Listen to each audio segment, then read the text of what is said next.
Welcome back to the Pirate. Now this is 61, or it could be a pre-61.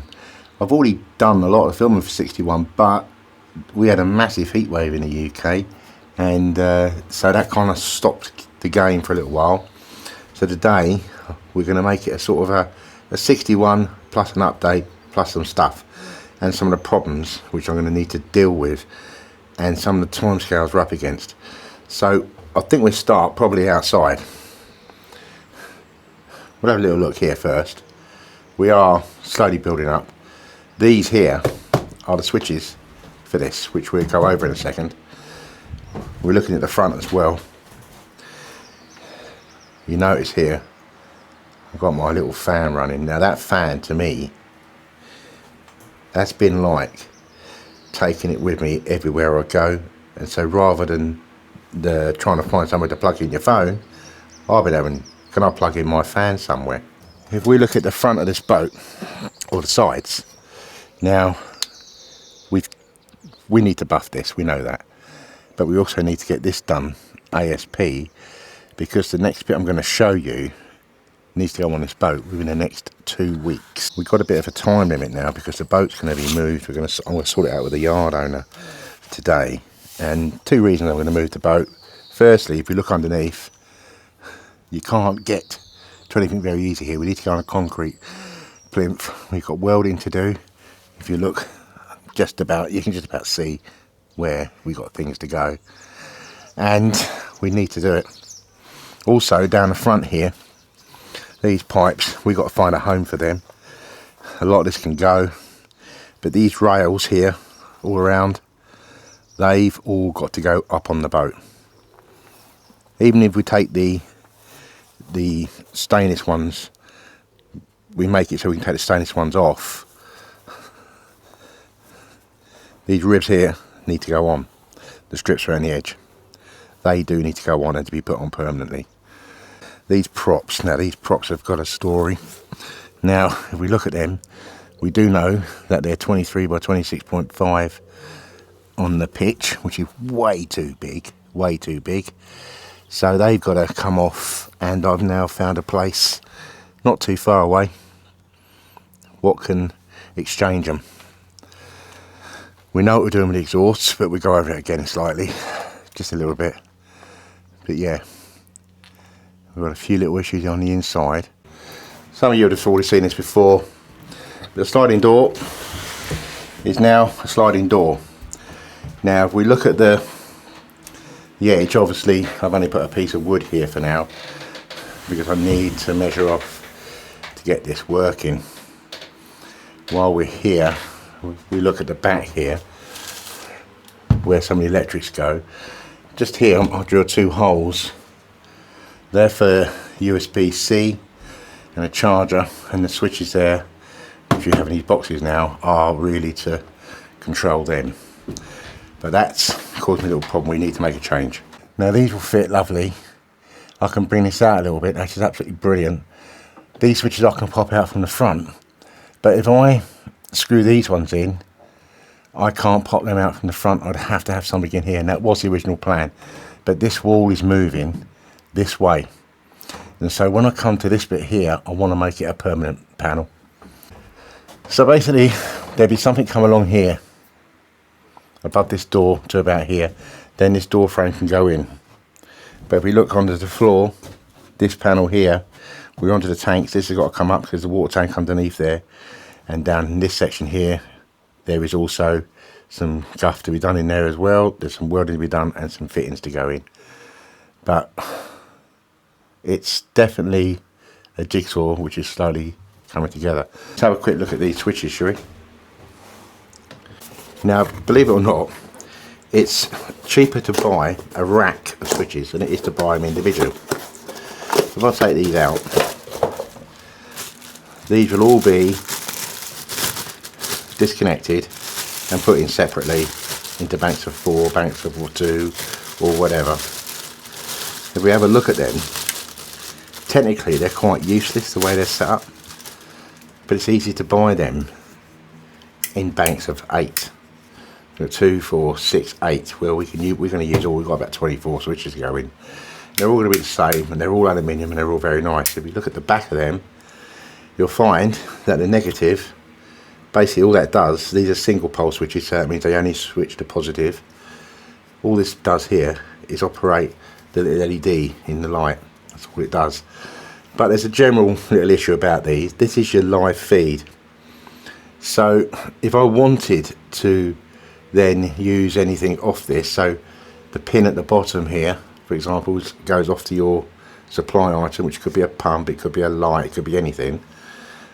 I'm really regulated by how much power I'm putting on here. It's going to be, you couldn't really go more than 10 amps really, because you could have lights, you could have this, you could have that. Useless. So all these will come out of here, and all these switches will become independent, or maybe a bank of 2 or 3.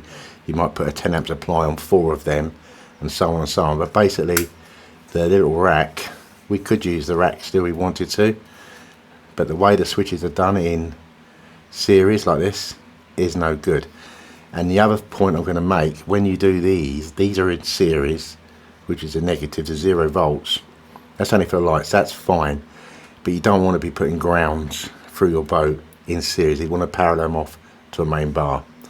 But basically, when these switches come to bits, they will go into racks here. I mean, you could actually get away with that, you know, but not that one so much now. But they're being 4s, and they'll all be the same. And that'll be the same for down here as well. They'll be in 4s, banks of 4s. They're all domestics. These are all boat controls. If we look back at the way it was set up on the last one, we are still looking at putting some stuff in here as well. So that's that little bit. Bit of a spoiler coming up now, because I'd already done some of this and I filmed it, so you will see some of this in the next video. You'll notice that these panels are nice and white, and I'm going to show you a quick picture of them in dark, and I found it was too dark, way too dark. So we are going to go round all the way, but there's a couple of issues in here we need to deal with. One of them is this. If we look underneath, this here is where other things were in the past, and we've got slight leaks there. They need to be dealt with. When we come back on the next video, we'll definitely be coming round with this side. Same treatment, weatherproof in the back, and then marine paint. This is topside marine on here, so it's tough stuff. And then here, as we see before, that will be boxed in eventually, and there'll be a plate welded onto there, and this will be a seating or a bedding area, and a good size. Now let's have a look at this bit here. The shower door's been refitted, and that's because I want to clear all this out and put a temporary shower in there. So it'll be a temporary shower, temporary toilet, temporary everything for the time being, but we're going to make this the first usable room on the vessel. Obviously this still needs veneering, which we have everything. It's certainly looking a bit different. So we've got to start, haven't we? We've got to start. So we've got to do something in this one. Where we're going to start, that'll be a surprise. And I'll tell you a little story about my props and my couplings. I had the most ridiculous price I've ever had for a pair of couplings and some props from a company, and I'm going to tell you now, this price, I'm not going to name the company yet, I might do at the very end of this series, but this price was in the regions of over 20,000 euros for 2 couplings and 2 props. Absolutely not going to happen, not going to happen at all. I've now managed to catch that down to like a couple of thousand, so which I knew was going to be the case. I knew the couplings were going to be different, and I knew the props were going to be different, because I'm propping to new engines, which we talk about when we're in the engine bay, because I've got to do some measurements. I've done it before actually, but it just goes to show you this company basically give me this ridiculous price of 20 odd thousand, well nearly 30,000 euros for 2 couplings and 2 props. And the following day they'd already dropped it down to 4,800. So beware, they're waiting for you to call, beware. So yeah, movement, we're getting there. but we're on a time schedule, a really tight time schedule now. Boat's got to be lifted because we can't finish. We can't get this stuff in until it's done. So we can still move on with other bits, so there's plenty to do. And there's my fan. I love that fan.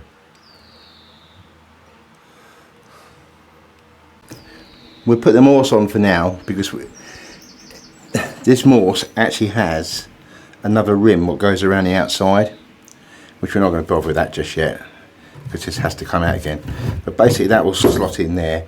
You can see there's such a fine line for screw holes. You can just see one there poking through, but that will actually have something go around there when it's finished. So we'll bolt this into place. I've done these in metric, but for the time being we're just going to pop them on. Just so you know, we'll probably not take this off today. It can stay there. There'll be something else out of the way for the time being. It will need all varnishing down.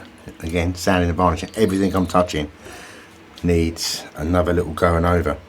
But going back to them, the props and the couplings, I got a price, and they come from, I'm not going to mention the firm. I don't do that sort of stuff. But you know, if they can get away with it, you know, if you're going to charge you 20-30 grand because they look at the size of the boat and they didn't look at the email properly, what I'm doing. Now I am on a gamble here with what I'm doing because I've reduced the whole boat to 280 horsepower. I know that. I knew I'd end up having to do the couplings and the props. Now I did have a very I do chat with some people online now and then, and I do have a magician friend of mine in Germany who said, oh, just buy them, I'll get them. And no, this isn't the point, because the point of this is to have an affordable vessel at the end of the day, not to have a part on your vessel which a future owner may struggle with, and they'll be trapped by this company who's done a little bit of machining just to make it that little bit different just for them. So you have to go back to them. Everything will be absolutely standard, completely standard, off the shelf. We don't want none of this. Oh, that was the other thing, 12-week wait.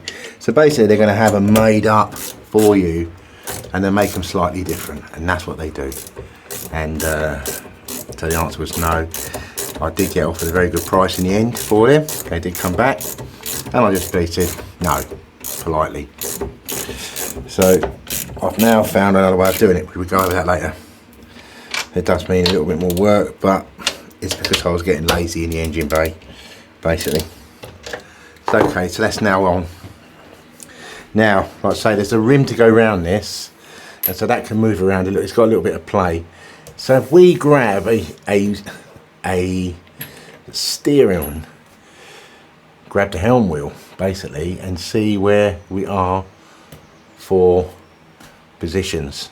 So that was the original one, which was actually on there, and it's got a wooden cap that goes over the front. All this obviously needs to be, oh, we can hear that suction, lovely. Loads of oil just came out of there and pops off the top, which is what you want, but not right now. So there's that one, which was the original. It's not a bad size and it looks okay. Right, take this one off. We got this one.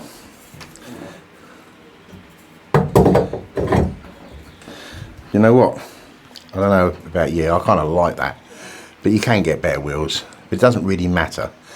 So if we work with the bigger wheel and just work out, we have this area here and this area here. That looks good to me. I think, don't worry about this bottom because you've got a black piece that goes in here. I think if we were to put them there, I think we'd be about right. There's our pencil mark. We went to 5.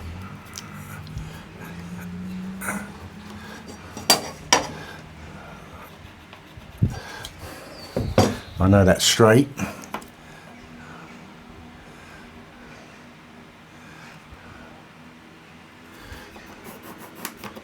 I'm going to use this as my template.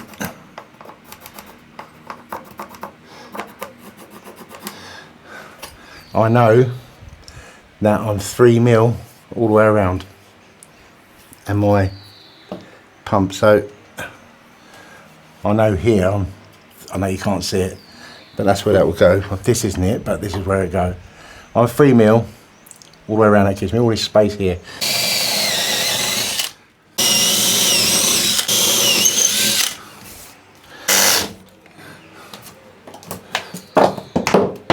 Right, probably saying that's very thick. That's got to be an inch thick. So if we sand that top side a little bit, you'll find that they will definitely go in. In actual fact, I'll just sand that in. Sidewards were okay. Top, we've got a bit to sand out.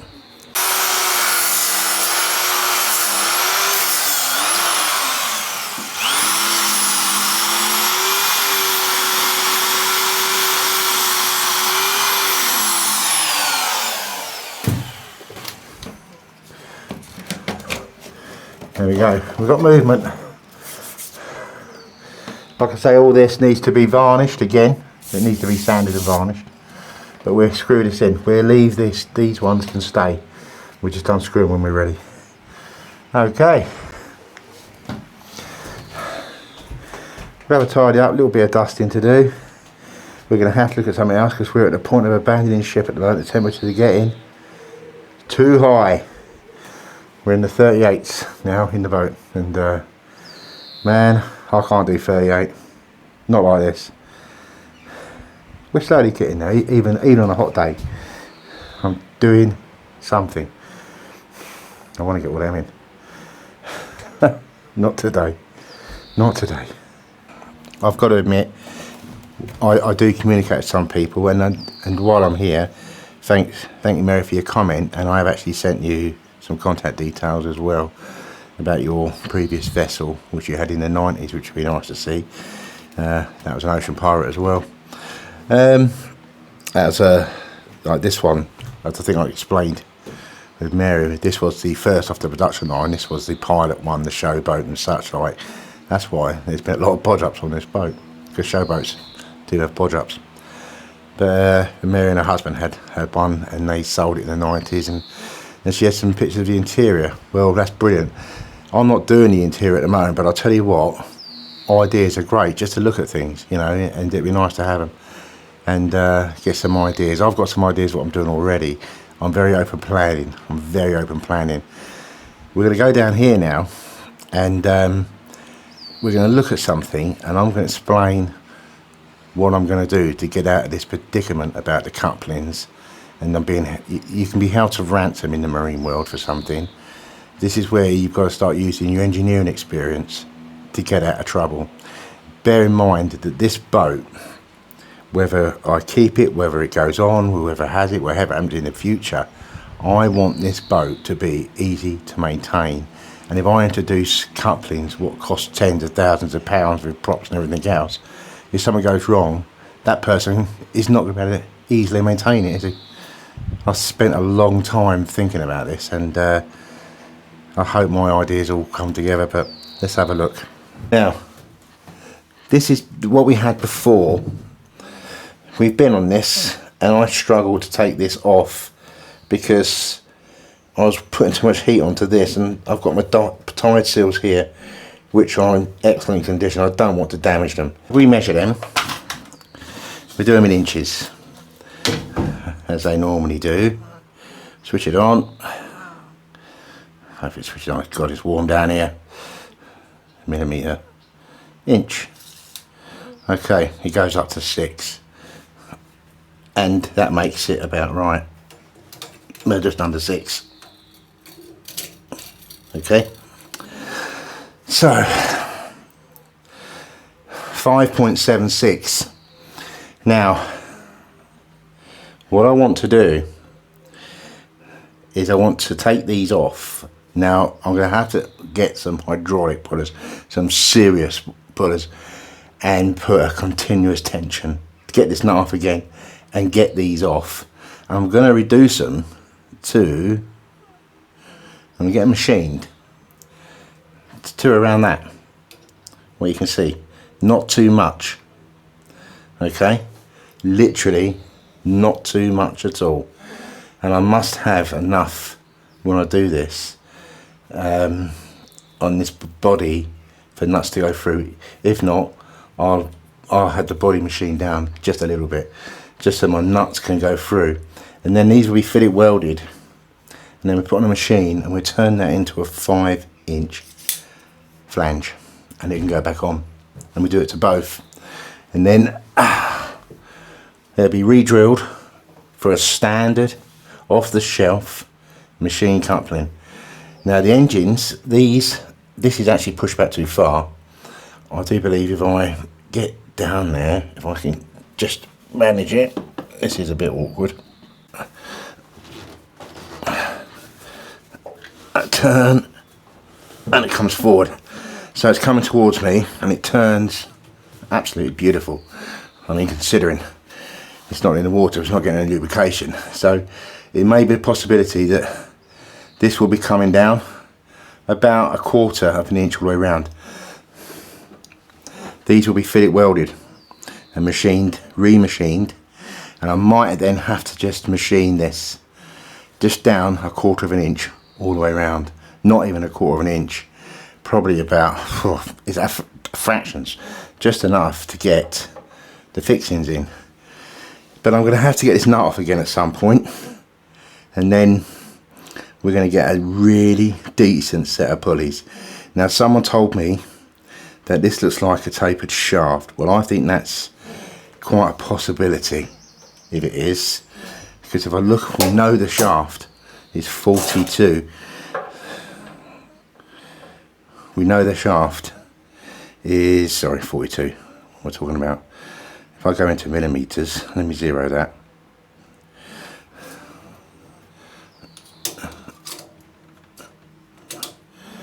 Okay, so it's 1 3/4 inch, which is about 45 millimeter.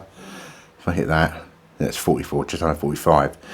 So if we look at here, we can honestly say, by looking at the nut on the end, that's tapered off. But what that means is it's tapering off towards me. So that means I can't go down the road of a conventional bolt-on flange or bolt-on coupling, because that wants to be, if I do that, that wants to be a 1 3/4.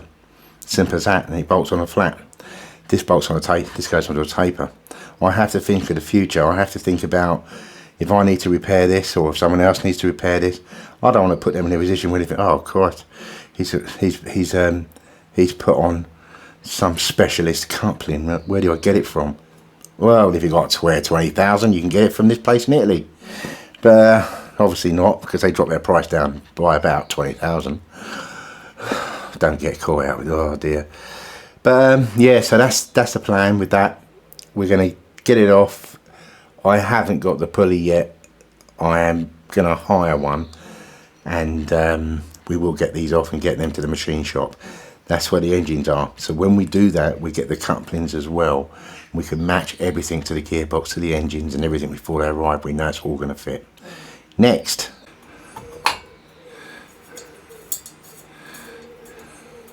that actually screws into that all the way, so you don't actually have a stud.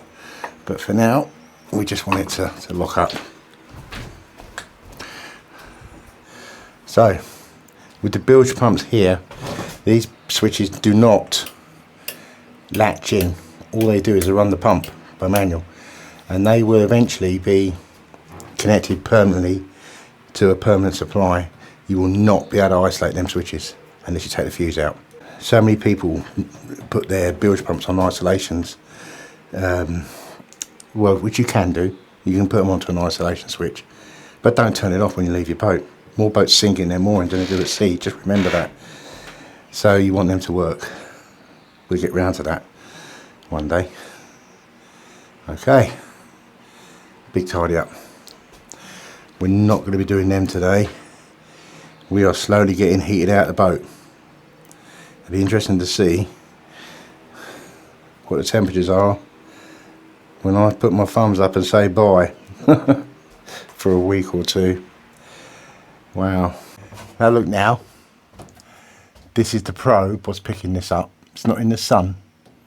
We're now 39.7. This country is not designed for these type of temperatures and humidity. Not designed at all. Oh blimey. It's hot. It's abandoned ship time, I think. Thanks for watching. You're definitely back in the next week or two. Temperatures are definitely dropping in the next few days. In actual fact, we forecast a lot of rain. Which, you know what? Let's have a bit of rain. Take care. Thanks for watching. See you soon.